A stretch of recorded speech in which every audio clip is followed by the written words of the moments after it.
Hey, welcome. This is UD Builders. We are currently doing a post base. This is our post base video for the SONOTUBE content that we've been making. We put in our SONOTUBEs, and now we're going on a deep dive on how to put in these post bases. I'm pretty sure I show the exact post base that we put in right here. Man, that was slow motion there for a second. See what we had going.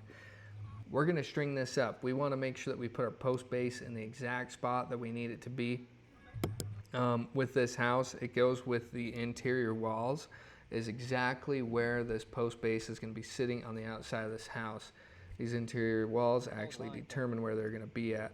So what we're doing right here is, it looks like I'm putting my square up right there so my dad can scooch the string over. This is me, that's my hand. I'm holding the square right there. My dad's putting the post base part in, or well, he's marking the floor. We work together, we build these homes together. It looks like he had his square as well. But either way, I'm happy you're here. I'm going to show you how to put these post base in. I mean, your marking is going to be different than our markings, putting it in. But either way, you know, that right there might have helped you with whatever you're doing on your project or another thing that you got going on as well. Anytime that you're going to be chalking on concrete that is not going to get covered, you're hoping that the chalk gets rubbed off. Always use orange chalk. Red chalk doesn't always come off of your concrete, and you might have a mark forever. Black's the same way, blue as well. But orange chalk seems like it's light enough.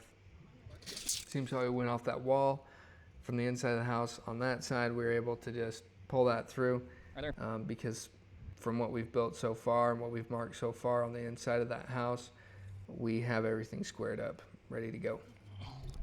We're going to be giving 4.5 inches. It looks like on these post bases on both sides. The reason we're giving 4.5 inches or more is because these post bases, they're going to be 4x4s, but also they're going to end up having, oh, wait a minute, there's the post base right there.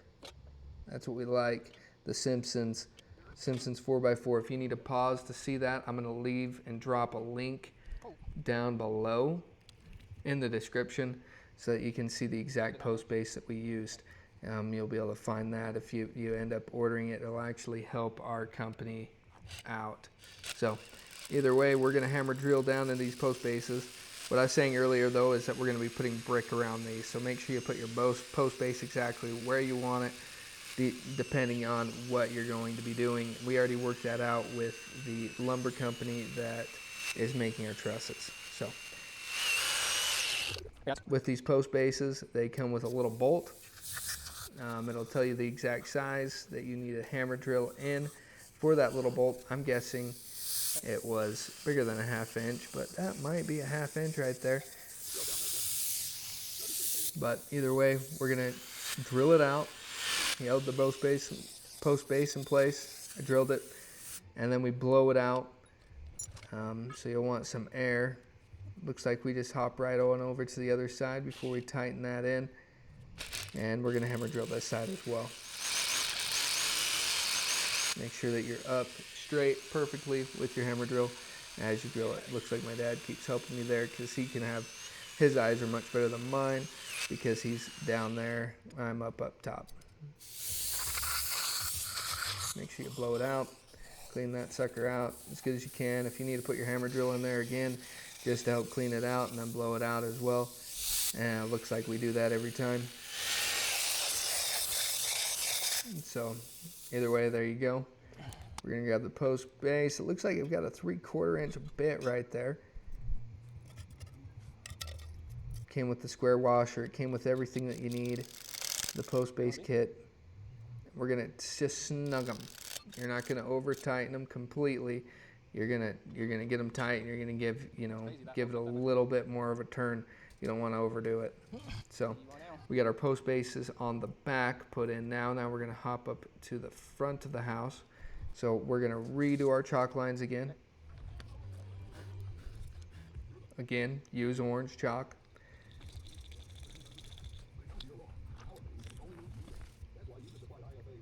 You know, unless you want like a permanent red line right there in front of your house, if you're into that, then do use the color of chalk as you will. So either way, we're going to get this chalked up. If you want to skip ahead a little bit, just because your chalking is going to be a little different than my chalking, you can. So looks like I'm going to walk around right here. I'm going to show us, this is the pocket. This is exactly where our 2 micro lambs are going to sit, right there in that little pocket. So that's what we're going off of to make sure it's where it's going to be. And again, we already worked this out with the lumber company. We already actually have our trusses. They ordered them. So we got to make sure that we get these specs or these markings in exactly to the specs that they gave us, so that this post base will be at exactly where it needs to be. You don't want to wing this. You want everything to be precise and exact. So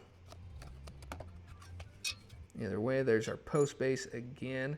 We're going to get this bad boy put in. He's going to hold that directly where he wants it to sit at. We're going to hammer drill that in.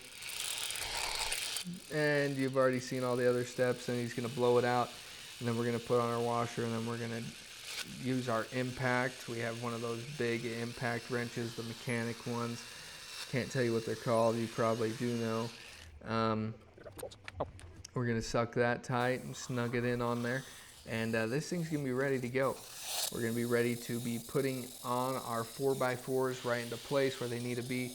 And you can just check out that video on this series if you want to see how we do that. And we get everything leveled up, marked up, and how we put our micro lambs on, how we put them together, but then how we put them on, and how we put our corners together as well, because there is a way of doing this and making it look nice. Oh, see, look at this.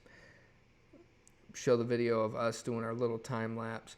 If you check out the video of us actually putting them in, I'll take you through step by step. You'll be able to see all the nitty-gritty details of how we got that into place. So either way, thanks for checking us out. We're UD Builders. If you like this content, like, subscribe. I hope you learned something, and this is able to help you out on some project that you're doing on your own. I record these videos for my dad so that I can remember everything, or as much as I can, that he's taught me. I'll never be as great as he's been. Thanks.